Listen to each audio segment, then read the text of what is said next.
নিয়ে যাওয়ার পর হিন্দুদেরকে শিখিয়েছে মৃত্যুর নামে 40 দিনে অমুক দিনে তমুক দিনে করতে হয়। এই জন্য আরো ওলামারা লিখেছেন 40 দিনের ইতিহাস ওই ফেরাউনি যুগের ইতিহাস। ফেরাউনের যুগে কাফিররা, ফেরাউনের অনুসারীরা মৃত ব্যক্তির নামে কিছু কাজকর্ম করত আর মনে করতো যে এগুলি তার হক আদায়, তার হক বা অধিকারের অন্তর্ভুক্ত।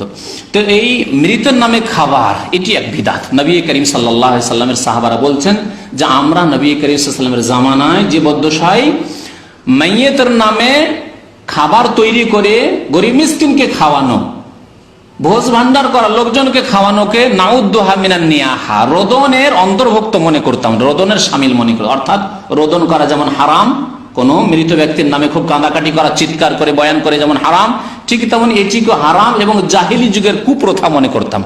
জাহিলি যুগে ভাড়া করে কাঁদতে নিয়ে আসা হইতো, জানেন কিনা?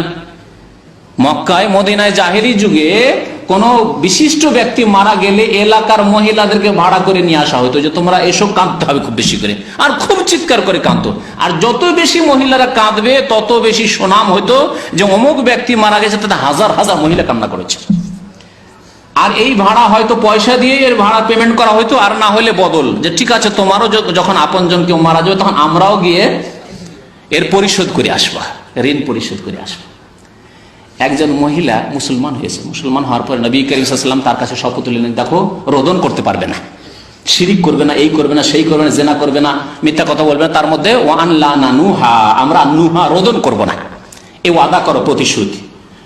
তখন সেই মহিলা বলছে ইয়া রাসূলুল্লাহ, করবো না ঠিক আছে, কিন্তু একজনের আমার আপনজন মারা গিয়েছিল, তখন অনেক মহিলারা এসে কাঁদাকাটি করেছে, কিন্তু একজনের ধার বাকি থেকে গেছে, সবার ধার শোধ করে দিয়েছি, ঋণ পরিশোধ করে দিয়েছি, একজনের ধার বাকি থেকে গেছে, এই যে ঋণ পরিশোধ করতে হবে, তার কেউ মারা গেলে আমাকে একদিন কেঁদে দিয়ে আসতে হবে, এর জন্য পারমিশন দেন।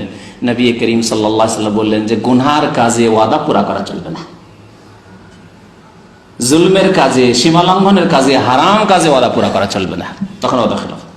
জি, তো যে বলছিলাম যে মৃতের নামে খাবারের ব্যবস্থা করা এই জঘন্য বিদআত।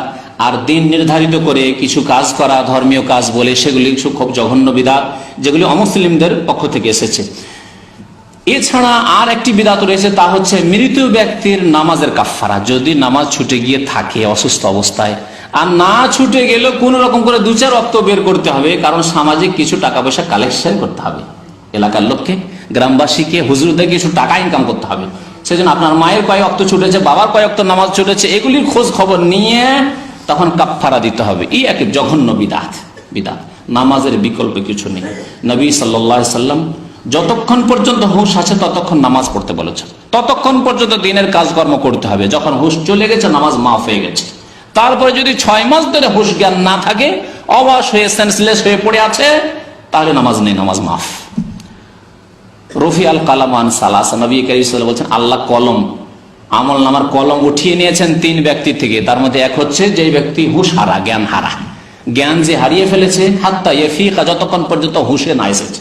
হুঁশে যখনই আসবে, যদিও নড়াচড়া করতে পারে না, তাহলে তাকে বলতে হবে যে তায়াম্মুম করিয়ে দিতে হবে, বলতে হবে নামাজটা পড়ে নেন, বসে না, দাঁড়িয়ে না পড়তে পারে বসে, বসে না পড়তে পারে শুয়ে শুয়ে, যদি নড়াচড়া না করতে পারে চোখের ইশারাতেই রুকু সিজদা করে সালাম ফিরবে, নামাজ পড়বে, কিন্তু নামাজ মাফ নেই। আর যখন হুঁশ চলে গেছে, নামাজ মাফ হয়ে গেছে। সুতরাং নামাজের কাফফারার প্রশ্ন ওঠে না।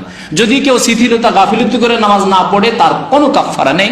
আল্লাহ রাব্বুল আলামিনের কাছে তওবা ইস্তিগফার তার সময় থাকলে করবে, আর সে যদি মারা যায় তাহলে বেশি বেশি তার জন্য নেকির কাজগুলি করেন, সাদকা খায়রাত করেন, নেক আমল করেন এবং তার মাগফিরাতের জন্য দোয়া করেন, হয়তো আল্লাহ রাব্বুল আলামিন মাফ করে দিতে পারেন। আর না হলে নামাজের বিকল্প না কাফফারা আছে, না দুনিয়ার কোনো ধন সম্পদ আছে, দুনিয়ার সবকিছু দান করে দিলেও নামাজের বিকল্প হতে পারে না, নামাজ মাফ হবে না। আল্লাহর মাগফিরাত চাইতে হবে, আল্লাহ রাব্বুল আলামিনের কাছে মার্জনা কামনা করতে হবে যদি এরকমের ভুল হয়ে যায়। আল্লাহ যেন আমাদেরকে নেক আমলের তৌফিক দান করেন, আল্লাহ রাব্বুল আমাদের গুনাহ খাতা যেন মাফ করে দেন। আরো কিছু বিদআত রয়েছে, যেমন আরেকটি বিদআত হচ্ছে মৃত্যু বার্ষিকী পালন করা।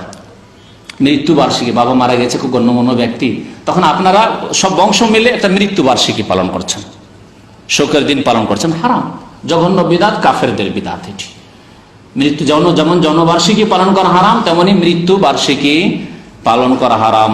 নেতার যেমন হারাম, তেমনি সাধারণ ব্যক্তির হারাম, বাবা মায়েরও হারাম।